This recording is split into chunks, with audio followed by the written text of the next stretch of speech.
Monsieur le Président du Conseil national de régulation de l'audiovisuel, Mesdames et Messieurs les membres du CNRA, chers conseillers techniques du Président du CNRA, Monsieur le Président du CORED, Monsieur le Président du CESTI, Mamadou Ndiaye, directeur 2.0, comme je l'appelle affectueusement, Monsieur le doyen formateur Ibrahima Bakhoum, la mission de la Convention, c'est la formation continue initiale, donc Bakhoum qui nous accueille en tout cas dans le cadre de cette mission-là. Monsieur le doyen aussi, Mamadou Ndiéguène de la RTS, chers confrères et consoeurs, chers participants, tous protocoles confondus. Permettez-moi de remercier chaleureusement notre point focal, Madame Sarah Poli, pour le travail de mobilisation et d'information des journalistes de la zone ouest de la Convention des jeunes reporters du Sénégal, donc regroupant les journalistes de Thiès, de Mbour et de Tivaouane. Donc nous vous remercions chaleureusement de votre présence. Monsieur le Président du CNRA, sachez que c'est un grand plaisir d'assister ce matin à cette cérémonie de lancement de ce bréviaire des journalistes qui, à mon avis, vient à son heure. Le 31 juillet prochain, notre pays a de nouveaux rendez-vous avec l'histoire. Les Sénégalais iront une nouvelle fois aux urnes pour choisir leurs représentants au Parlement. Encore une fois, la presse aura un rôle crucial à jouer dans ces moments très importants de la vie démocratique de notre pays. Ce rôle, nous devons le jouer avant, pendant et après les élections dans le respect scrupuleux des règles et principes qui régissent notre profession. C'est tout le sens de cette série d'informations.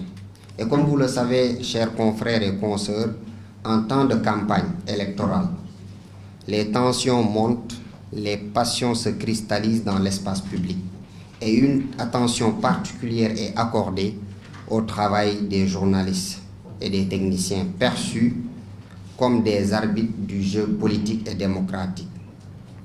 Nous avons l'obligation d'être équidistants des différentes parties prenantes. À défaut de l'égalité parfaite vers laquelle nous devons toujours tendre, il faudrait au moins faire preuve d'équité dans le traitement réservé aux différents candidats. Au-delà d'être une obligation professionnelle du CNR que le CNRA aura en charge de faire respecter, cet équilibre constitue notre rempart contre la montée de l'hostilité envers les médias. Mesdames et messieurs, ce moment doit être aussi un moment d'introspection, un moment de réflexion sur le devenir de la presse sénégalaise. C'est pourquoi nous aimerions vous inviter à vous arrêter un peu devant la glace, à cogiter sur la question suivante. Est-ce que nous sommes fiers de ce qu'est devenu notre noble profession dont nous avons choisi d'être des serviteurs? Est-ce que nous sommes contents de l'image que nous reflétons dans la société? Nous sommes nombreux, j'en suis sûr, à ne pas l'être fiers. Et aujourd'hui, le niveau de connivence entre journalistes et politiciens, entre politique et forces économiques, religieuses, et sportives, syndicales ou de la société civile a atteint des proportions très inquiétantes, Monsieur le Président. Nous ne le dirons jamais assez, le journaliste n'est pas un agent publicitaire. Il ne saurait être un agent de propagande à la solde de quelques intérêts que ce soit. Notre devoir, c'est d'être au service exclusif de l'intérêt public, d'intérêt d'information publique, conformément aux lois et principes universels qui régissent notre profession. Ceci est d'autant plus valable en période de pré-campagne d'élection d'enjeux majeurs. Il y va de notre crédibilité et de la respectabilité de notre métier. Notre conviction, Monsieur le Président du CNRA, est qu'une presse forte et indépendante est indispensable pour une démocratie qui se respecte.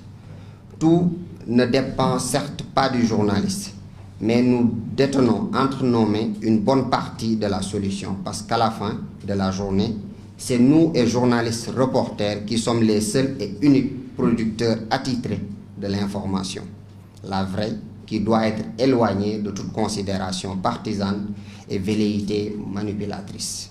Et c'est justement ce qui nous distingue fondamentalement des autres productions potentielles d'information. Telle est la mission dont nous devons non seulement prendre conscience, mais assumer dans toute sa plénitude. Voilà, Monsieur le Président, les quelques réflexions que je voulais partager. Je vous remercie de votre écoute attentive. Merci.